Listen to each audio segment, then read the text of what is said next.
Hello everybody, Sparkster1701 here, and today we're going to take a look for our second week of Aviation Month.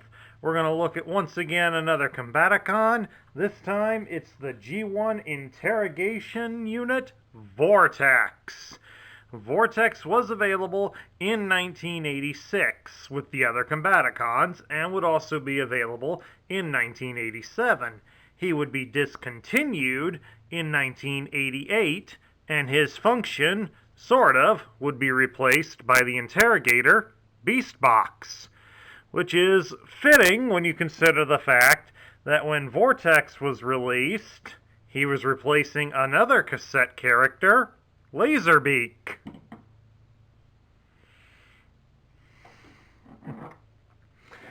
But unlike the two small cassette warriors, Vortex was not subservient to Soundwave, so he had his own methods and would use his own interrogation methods to get information. More than likely, he was also a field interrogator, as more often than not, as described in his tech specs, that Vortex often used his alternate mode as his means of interrogating prisoners. Taking a closer look at Vortex, one notices that he is rather on the short side for a combiner fit for a transformer in general. But since he is a combiner figure, it's kinda to be expected out of him. More often than not, Vortex is used as an arm to kind of keep the rotor blade out of the way of any sort of leg action, as this post here in the middle of his chest is for connecting him. I should mention at this point that there is a variation of Vortex, and it would involve the material made on this purple chest piece here. Early versions, such as this one, the chest plate is made of metal, and later versions would be made of plastic. As for articulation on Vortex, it is somewhat limited, as is expected for a combiner figure. He can fully rotate his arms at the shoulder, but since because of his transformation, he has a ball joint at the shoulder, so he can move his arms all the way out to the sides. Kind of almost makes it look like he wants a big bear hug or something, doesn't it, folks? I should mention that while I've got his arms out, that you'll see, get real close here, etched in here at the ends of his arms are his fists. Kind of pitiful, isn't it? But getting back to his articulation, he does have a little bit down here at the knees, but that's about all it makes him do is lean back. And if I let go of him, he's going to fall backwards and go splat right on his backside, folks. So we'll just put him back like that. Spin the rotor a little.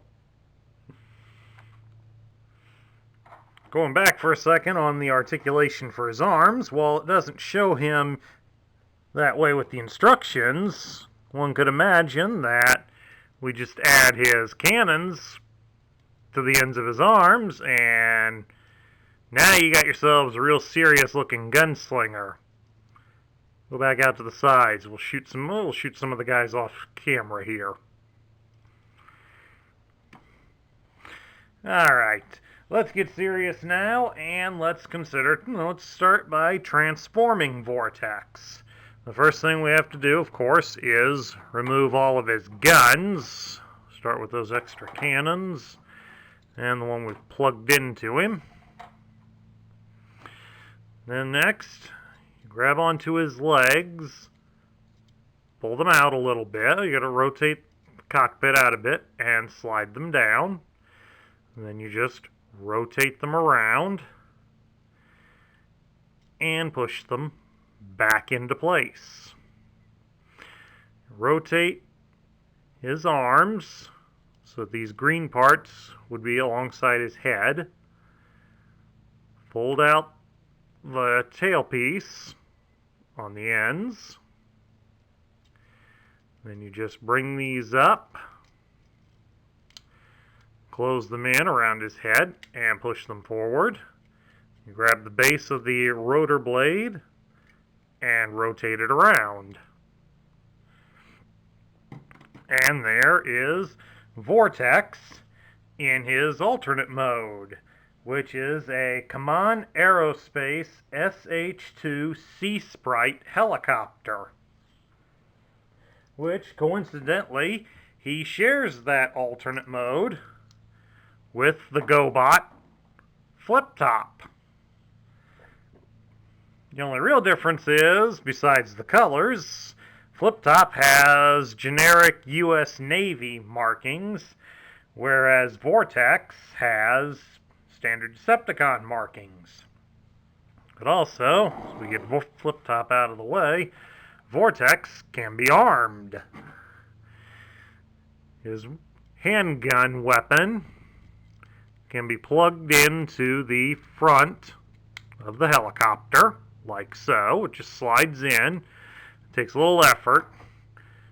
And the other cannons get mounted on these posts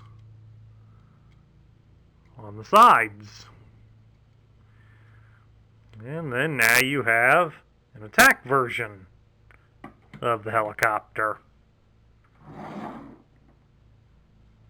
I think we put that back together there.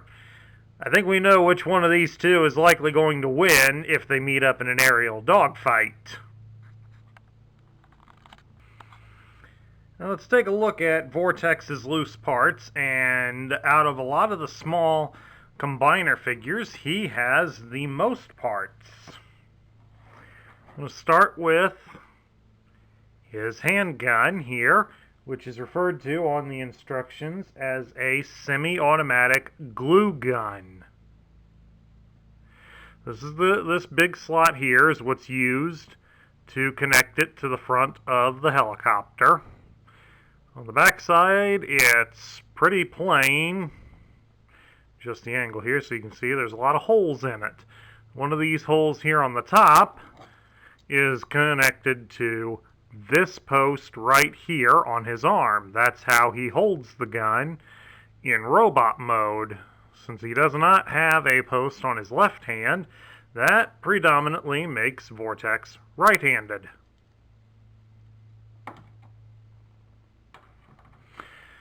Also for Vortex, he includes two side-mounted cannons, as they call them. So you get them here side by side so you can get a good look at them. Put this one aside and put it here to the side so you can kind of see the side details of it. They look exactly the same, just opposite, so you would need one of each. On the opposite side, they really don't have anything, just a bunch of holes in them. It's a three-barreled design. Apparently I had him upside down on him when I had him in the attack mode, but it doesn't really matter how you want to mount them on yours. And lastly, one that's not mentioned on his instructions is the rotor blade itself. As you can imagine, this is, show it here at the side, this is very thin plastic. So you're always going to want to check this to make sure it hasn't been damaged. As you can see here, this sample is in excellent shape. Hold still here. There's no stress wear or anything on it, so be careful how you store Vortex, because you don't want to damage this. Now, as you saw earlier, there was a GoBot version. There was a GoBot that has a similar rotor blade. Well, this is the Vortex blade, and this here is Flip Top's blade. As you can see, they are both X-shaped. The easiest way to make sure you have the right one is the fact Vortex has this little silver dot in the center. That's part of the metal apparatus.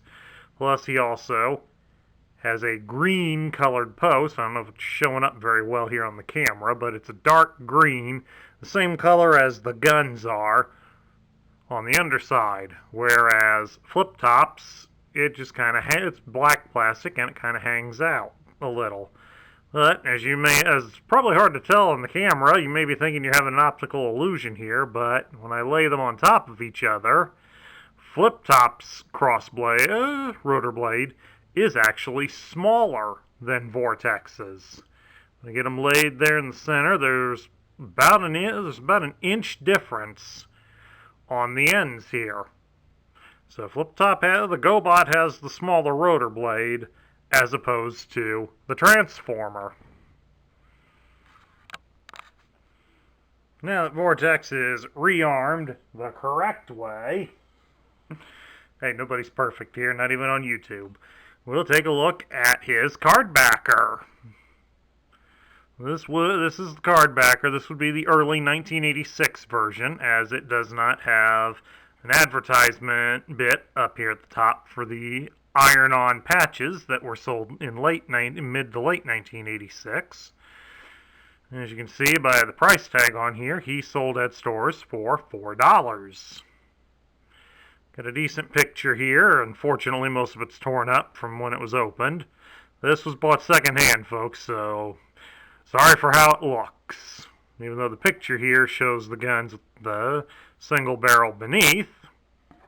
Oh well, doesn't really matter. On the back side, we have up here his robot points. As he was a small figure, he was only worth half a point. The rest of the top of the card backer is featured for advertising the Combaticons, so that we can build Bruticus. You should notice the front of the card showed him with the cannons mounted in his robot mode, but the picture here does not. And right here we have everything that he came with, as it does not mention the rotor blade due to the fact it's attached. Right here shows how to attach all of his weapons to the helicopter mode. And then we go down here and slowly start transforming him into robot mode. And down here we got how to apply his stickers. As you can see, he had a fair amount of stickers. And then lastly, here at the end, we have instructions on going on for the rub sign, which is on the side of his legs here. Advert for the robot points, so you'd know to collect them for mail-aways. This was about the time the popular mail-away reflector was available. Later in the year, some of the original guys from 1984 would be available as mail-aways. And then down here, it tells you to get a decoder from the box transformers to be able to decipher the grid down here at the bottom. Before we get to the grid, we'll take a look at his tech spec here. The picture here is the same as the one featured on the front of the package. It's done in purple to signal he's a Decepticon. It lists him here as a Combaticon, and his name is Vortex. His function is interrogation, and his motto is, "I'm Vortex. Fly me if you dare." Gives a ride to remember in your nightmares. Takes Autobots on dizzying, death-defying flights to scare information out of them. As helicopter goes 300 miles per hour with a range of 1,200 miles. Whirls rotor blades to create 200 to 300 mile per hour wind funnels. Uses semi-automatic glue gun. Combines with fellow Combaticons to form Bruticus. And then now let's place the tech spec decoder over and see what his stats are. It gives his strength as 4, his intelligence at 9, his speed is 6, his endurance is 5, his rank is 6, his courage is 7, his firepower is 7, and his skill is 8. All in all, rather impressive for him. Now, what do I think of him? Well, he is the first helicopter for the Decepticon army, and as such, operating here on Earth, a helicopter would eventually be essential.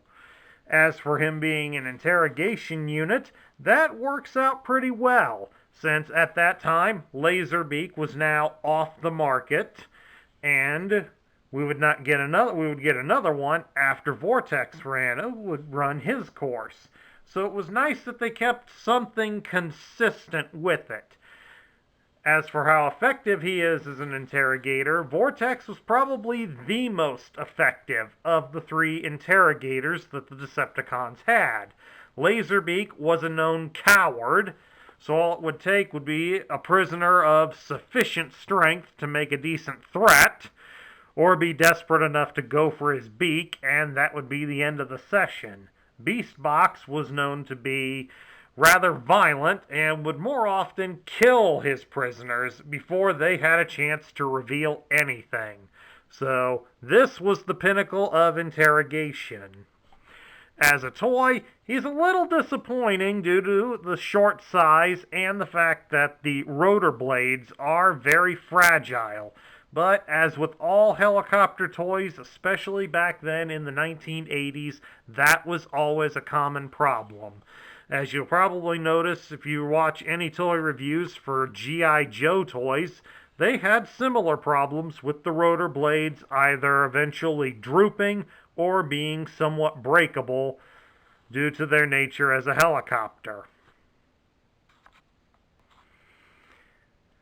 And this concludes my review of the G1 Interrogation Combaticon Vortex and Week 2 of Aviation Month.